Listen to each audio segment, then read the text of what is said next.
Welcome to this video from Landmark Chambers on urgent judicial review claims and applications for interim relief. I'm Hafsah Masood and this is my colleague Miranda Butler.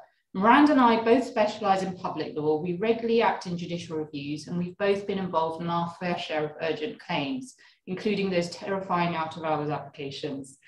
In this video, we will be covering an outline, the procedure for making urgent judicial review claims and applications for interim relief, and the sorts of things that you as a practitioner will need to be thinking about when considering when to make a claim and when making such a claim. The first question, and an extremely important question, will be, is my case really urgent? How urgent is it? And does it justify the use of the urgent procedure? I'll now hand over to Miranda, who will tell us why this is an important question and the kinds of cases that might justify the use of the urgent consideration procedure. Thanks for that, Hafsah. Hafsah's completely right. The most important judgment call that you can make as a practitioner in dealing with these cases is how urgent really is my case? And you need to be honest with yourself when you're asking and answering that question. Very few cases justify the use of the urgent procedure, and even fewer justify going to the court out of hours. The Administrative Court Judicial Review Guide suggests that the need for the urgent procedure may arise where an application is made by a claimant for an interim order to prevent a defendant from doing something with irreparable consequences. Even in those circumstances, such an application and the use of the urgent procedure will only be appropriate where the defendant's going to take that action imminently in the immediate future. The guide also refers to the urgent procedure being used in cases where there are compelling reasons for applying for abridgment of time or for expedition. But again, this is meant to be an exceptional route that is used sparingly. In general, the types of cases that the Administrative Court will deal with under its urgent procedure usually involve the imminent removal of foreign nationals, cases of ongoing street homelessness, and potentially cases where an individual is currently in detention and their representatives say that they're being unlawfully detained. Perhaps the most important takeaway from today is that if the urgent procedures are abused, the court may invoke its Hamid jurisdiction, whereby legal representatives are required to explain to the court why they shouldn't be referred to their professional regulator. If you can't provide a satisfactory explanation, that referral can, and in many cases, will be made. It's therefore of the utmost importance only to use the urgent procedure where it is absolutely necessary. And in determining whether it's necessary, the court will want to know why the application wasn't made earlier, why it couldn't have been made earlier, and what steps the applicant has taken to put the other parties to the claim on notice. So that's the context in which we should be considering using these procedures. I'm now going to pass over to Hafsah, who's going to talk about the procedures themselves. So this is unfortunately the boring bit because I'm going to be telling you about the process and the forms that you need to use. But although it's boring, it is extremely important because if you use the wrong form, I know from experience that the admin court will send it back. And in urgent cases, that of course means that you're losing valuable time. The two key sources of rules and guidance are first, the practice direction 54B in the civil procedure rules, and the administrative court guide section 16 to 18, which contains some really useful and in fact very detailed guidance about exactly what you need to do when you're making an urgent application. So I want to begin by dealing with out-of-hours applications. Now, as the name suggests, these are applications that are made outside of core court hours, which, as you will all know, are 10 a.m. to 4:30 p.m. Monday to Friday. Now, these applications, it's important to note, must be made to the Queen's Bench Division out-of-hours judge, even in judicial review cases. And section 17.8 of the Administrative Court Guide contains detailed guidance about exactly what steps you need to take to make one of these out-of-hours applications. Essentially, you make a telephone call, you ask to speak to the QBD duty clerk, you fill in the out-of-hours form and you send it to the clerk. along with a small bundle of key documents and grounds if you've been able to draft those.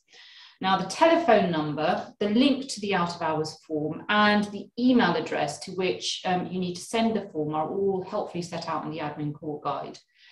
Once the application has been made, so once you send the out of hours form along with the accompanying documents to the clerk, you wait to hear from the court. Sometimes applications are, in fact, the application is decided on the papers. Other times the arrangements will be made for the court to hear the application by way of telephone or remote hearing. Now, unsurprisingly, perhaps, these hearings are not normally attended by the defendant, sometimes even when they've been put on notice. And that's important for reasons that Miranda will explain in due course. Now, if an application is successful, so if you've managed to persuade a judge who was just about to eat his dinner that you should be granted the urgent application, then the next working day you must file a claim form in the usual way, even if no further relief is needed. Turning then to urgent applications. So these are applications that, although are extremely urgent, are made during court hours. So when I say extremely urgent, there are applications where there is a need for them to be considered within less than 7 days after filing. Now, for these urgent applications, you will need to use a form N463, which is entitled Application for Urgent Consideration. Now, if the claim form, so the judicial review claim form, is being issued at the same time, this form N463 will need to be filed with the claim form.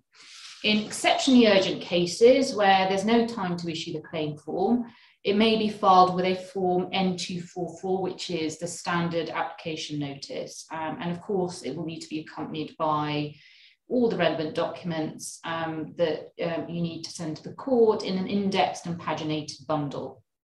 Now, importantly, the application, and this is all set out in the administrative court guide, the application must clearly set out the circumstances giving rise to urgency and that includes why the application wasn't made sooner. The timescale in which you want the application to be considered, so 24 hours, 2 days, 3 days, so you'll need to specify that. The date by which the substantive hearing should take place if permission is granted, and you'll have to state whether or not you put the defendants and any interested parties on notice, and if you haven't, why not? The N463 form, which you have to use, is really helpful because it directs you actually to provide all that information and also other relevant information. And as I said earlier, it will have to be accompanied by relevant documents. Those are set out in the practice direction and the admin court guide, and it will include the pre-action communications concerning the claim and all communications that you've had with the defendant concerning the application for urgent consideration. And as always, you'll also need to send a copy of the draft order that you're seeking. So that deals with urgent applications made during court hours. Next, I want to cover intermediate, what we refer to as intermediate cases. So these are cases in which the application needs to be considered quickly or more quickly than normal, but not in less than 7 days from filing. Here, please do not use a form N463 because that's not the right form. Rather, you'll need to use form N244, which will need to set out the application for expedition. And if you're seeking interim relief, the application for interim relief. Now, it's important to note that this application will need to be accompanied by a covering letter explaining the required timescale for consideration. And although it's an obvious point, mark it urgent. So mark the covering letter urgent, and in the words of Mr. Justice Swift, write urgent all over it. So write urgent all over the covering letter and highlight the application for expedition which you're making. So those are intermediate cases.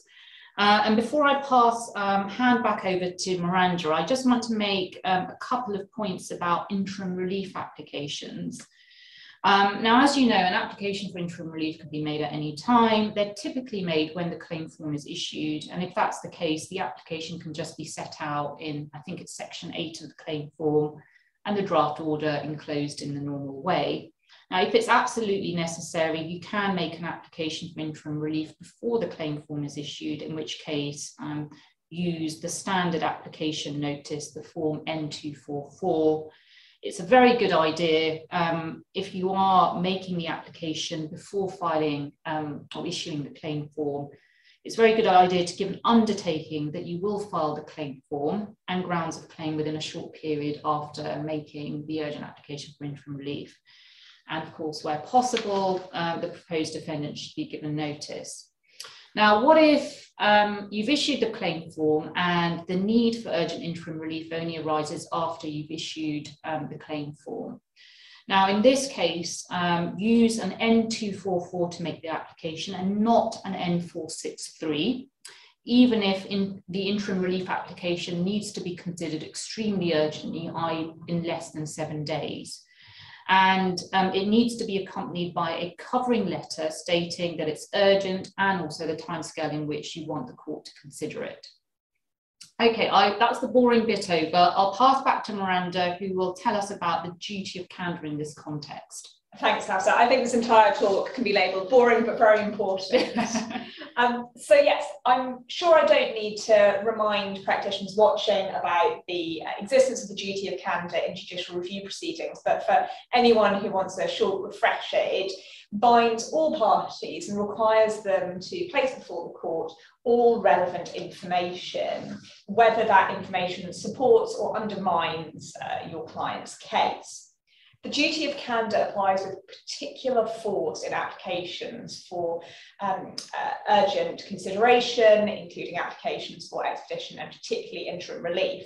The reason for that is, as stated by Hafsah, it's that it's highly likely that these applications will be determined without the court hearing from the respondent to the application, normally defendant in most cases. Therefore, the potential for unintentionally misleading the court and misleading them into providing relief which may well turn out to be in effect final relief is real. I would therefore urge practitioners, and the court will expect practitioners, to set out all material information and proactively to bring to the court's attention information that may undermine or contradict the submissions that are being made in support of the application. I've actually, in some cases where there's a long factual and procedural background, gone so far as to put in bold or underline relevant adverse material that the court should be aware of, because I don't want it to slip under the radar.